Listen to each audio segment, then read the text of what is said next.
Hello and welcome to Real Hi-Fi Help. Let's have a look at extenders and converters, the sound that you get from those things.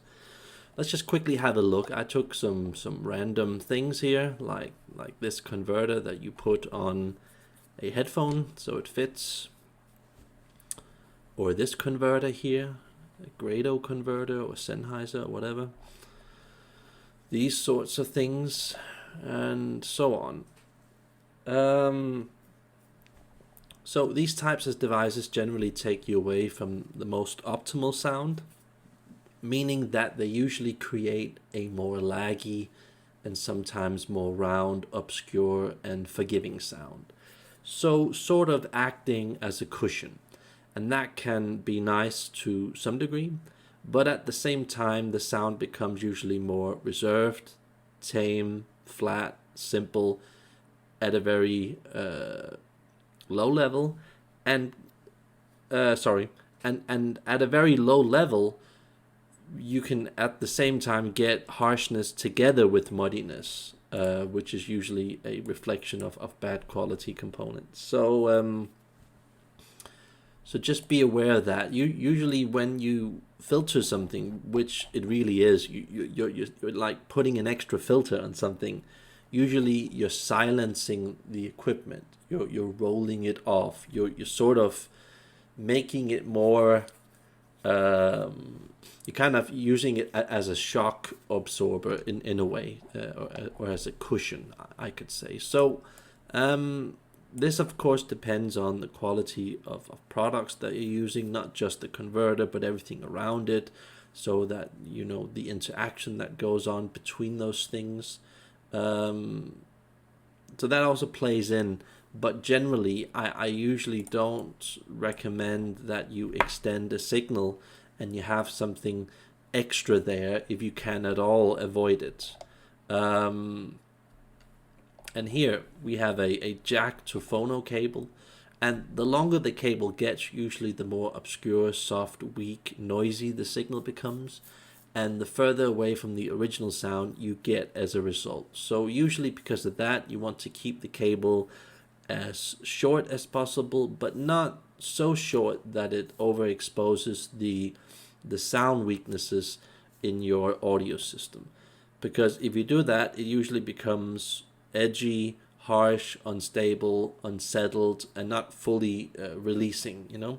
You sometimes need a bit of cushion, a bit of room for error. So yeah, sometimes you actually do want to extend the signal just a tiny bit, just to get a bit more balance, so it isn't all up in your face and telling you all the stuff that's wrong with your system. So yeah, generally shorter cables give you a more coupled, powerful, clear, focused sound, and usually the longer the cables get, the more it kind of fades away and deflates.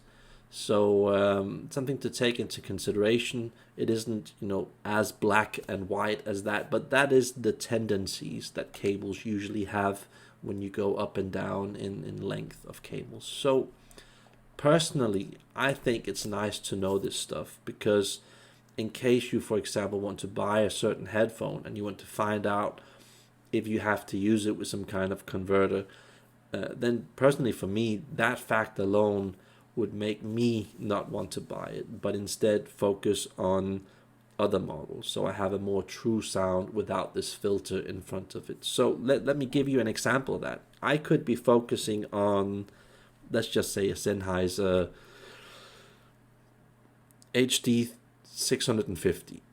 The more I convert the signal, the more I introduce interfering with that signal. Let's say that I'm using an equalizer and I've got all kinds of stuff converting this way and that way, and I've got all kinds of plugins and filters and a bad program. All of that stuff together will usually take me further away from the full potential of the sound, kind of putting this sort of makeup on the sound, not really making me fully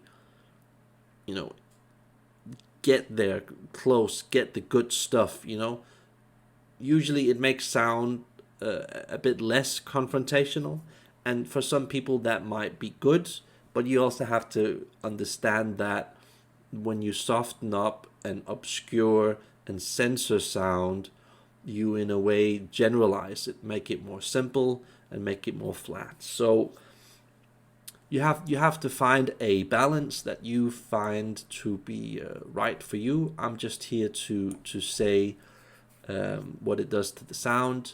You can do this on several levels, and yeah, it's in the end it's all up to you. Whatever direction you want to go in, what you think is right. So that's me logging off. Like and subscribe if you can.